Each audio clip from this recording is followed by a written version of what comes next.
इमरान खान के तोशाखाना तहाइफ खरीदने का दावेदार सामने आ गया। दुबई की कारोबारी शख्सियत का तहाइफ $20 लाख में खरीदने का दावा। फवाद चौधरी ने उमर फारूक को झूठा करार दे दिया।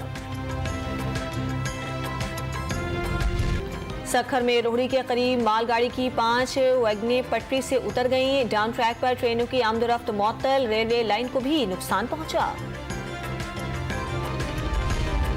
T20 वर्ल्ड कप में शिरकत के बाद कौमी क्रिकेट टीम की वतन वापसी। चेयरमैन PCB रमीज राजा, कप्तान बाबर आजम, नसीम शाह और आसिफ अली का लाहौर एयरपोर्ट पर शानदार इस्तकबाल।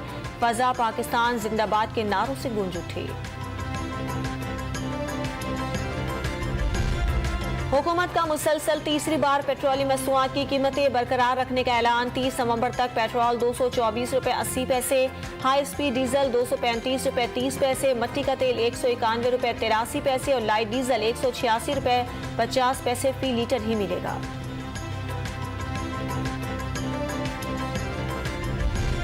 मुल्की सालमियत से खेलना रियासत के खिलाफ जुर्म। हुकूमत ने इमरान खान के खिलाफ कार्रवाई के लिए सोच विचार शुरू कर दिया। नए आर्मी चीफ के नाम पर अभी गौर शुरू नहीं हुआ। फौज जो नाम भेजेगी 19 नवंबर के बाद उस पर गौर होगा। वजीर दिफा ख्वाजा आसिफ की गुफ्तगू। तहरीक इंसाफ का लॉन्ग मार्च आज जहलम पहुंचेगा। इमरान खान का अहम तैनाती की आर्मी नवाज शरीफ पर अपनी करप्शन मुआफ कराने और उन्हें नाअहल करार देने की कोशिशों का इल्जाम।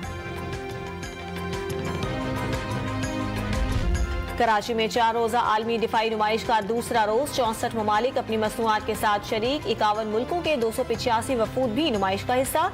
पाकिस्तान का हरबा सुपरसोनिक क्रूज मिसाइल पहली बार फरोख्त के लिए पेश कर दिया गया।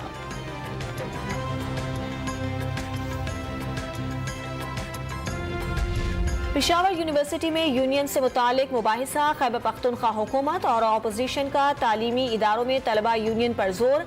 तलबा ने भी यूनियंस को जमहूरी निज़ाम के लिए मुफीद करार दे दिया।